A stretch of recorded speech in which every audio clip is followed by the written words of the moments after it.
Informtv 100. We are back with part 3 of It's All About Cars.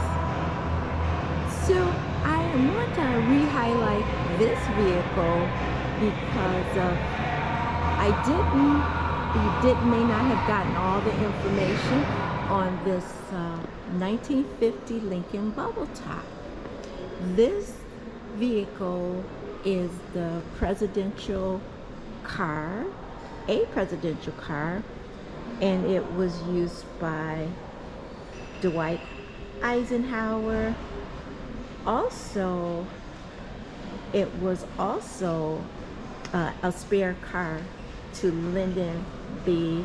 Johnson. It says it was a car also used this car. So this was Dwight D. Eisenhower Bubble Top 1950 Lincoln. But I'm clarifying it. It was also used by Harry Truman, Dwight D. Eisenhower until 1961 by John F. Kennedy. He got Lincoln, 1961 Lincoln.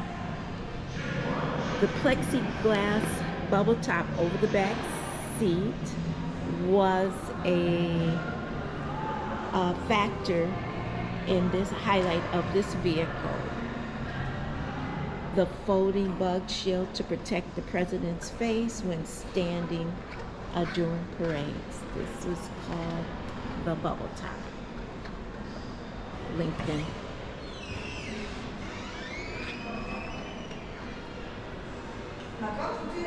Informtv 100. Yeah, I'm just re-highlighting this bubble top. Looks like a little acrylic type shield on the back of the vehicle. Now it's really hard. I try to get as much of the interior as I can, but cannot get so close. So yeah, guys, this is Informtv recapping on the Lincoln Bubble Top. Yeah, with the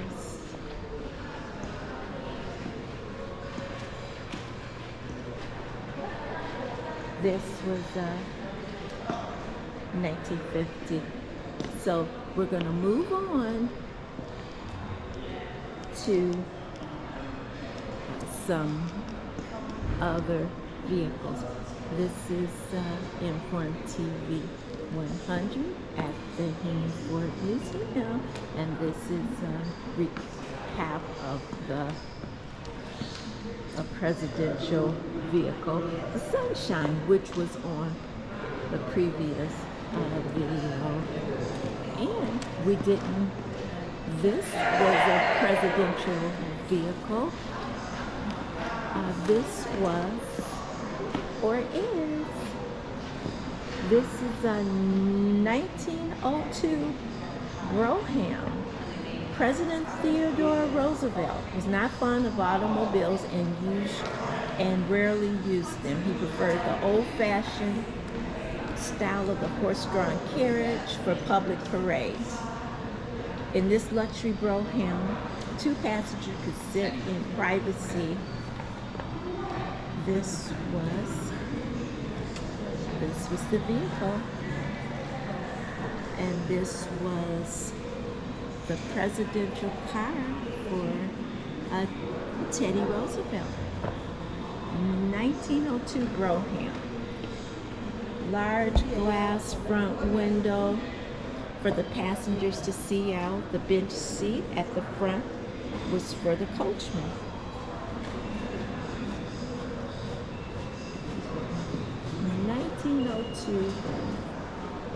Brougham. This is Informtv 100. This was a Brougham, one of the first Broughams. Look at those wheels.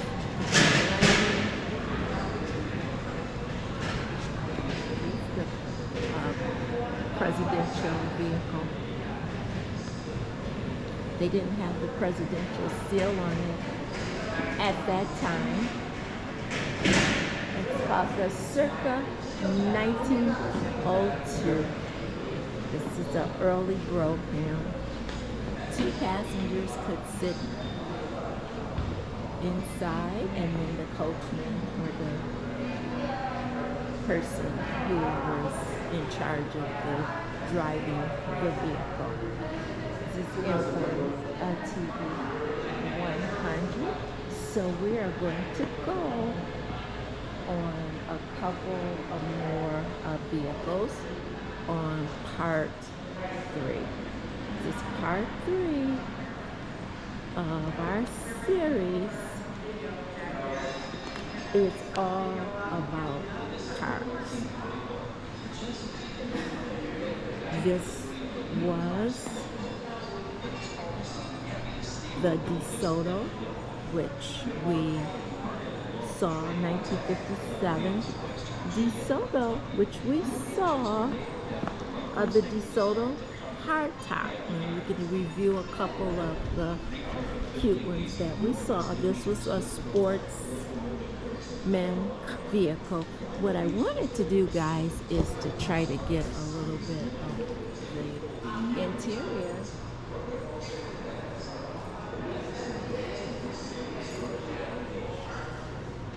Informtv100. This is 1957 review on the DeSoto. Please hit the like button and please subscribe if you haven't already done so. We are moving on. We are going to look at alternatives to these vehicles. Some more vehicles.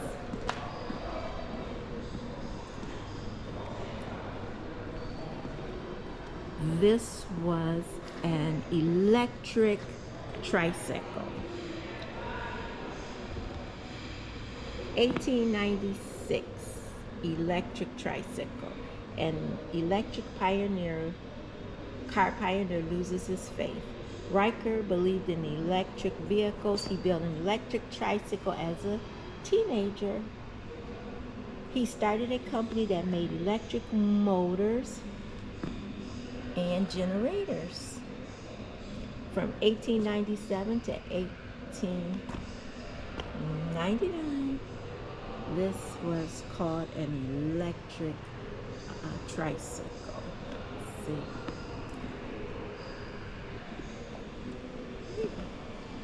It had 3. It was an electric car or vehicle with 3 wheels. It's a wheel on the back, and it looks like that's where the power was on that back wheel.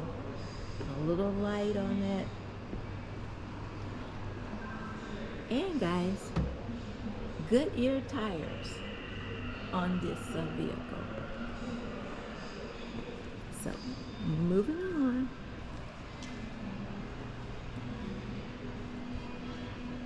We are going to go to the 1916 Woods dual power hybrid coupe. 1916. Gasoline was cheap. No one cared about tailpipe emissions, but this hybrid wasn't about fuel prices or pollution. Woods Motor Vehicle Company built to capture new customers. The dual power supposedly combined the best, but customers disagreed. The car and the company disappeared in 1918.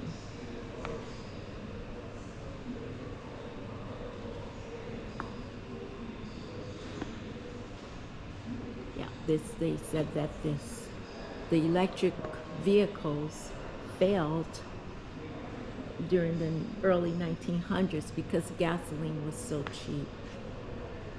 And this is the 1916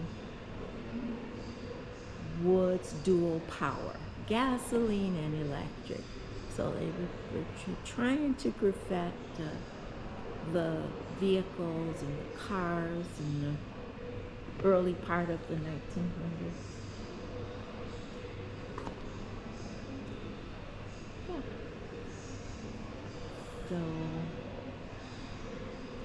This is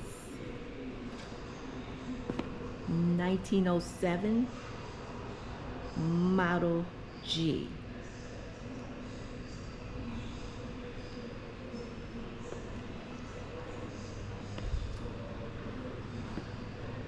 Diesel and steam.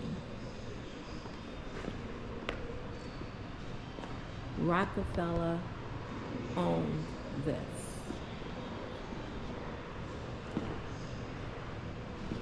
Two early engines go their separate ways. Steam engines and diesel engines were primarily industrial power source. Both were adapted for automobiles, but in the 20th century, their paths split.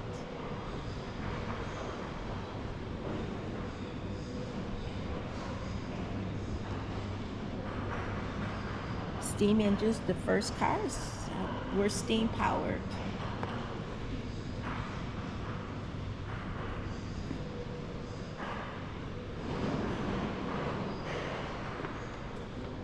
And this is the white Model G. It's a steam powered automobile. They said it was a favorite of celebrities. President William H. Taft was one of the first. It was one of the first presidential car in his fleet. But the buyers were moving to gasolines. I'm trying to get to show you the interior of this. This is leather interior. This is the inside of it.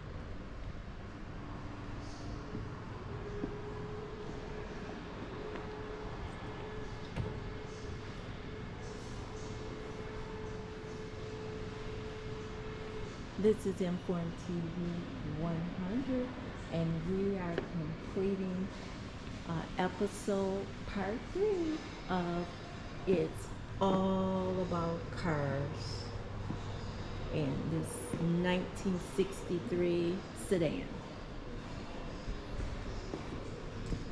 Some of them we are reviewing. Turbine, 1963, gas turbines. Companies experimented with gas turbine cars, but only Chrysler actually put them in the public's hands in 1963. Low maintenance, lack of vibration, but the customers complained about sluggish acceleration, poor fuel economy. With the rising gasoline prices, the turbine automobile, it diminished.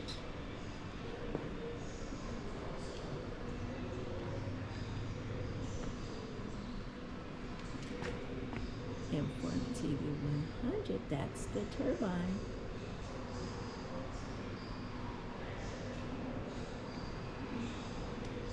German engineer Felix Wankel conceived the rotary engine as a simple, lighter, more compact alternative to the traditional rotaries. And that's the picture of the engine. Those who know about engines, this is a turbo engine. This is Informtv100. And God bless you. We will look for part 4 of this series. Bye for now. Bye.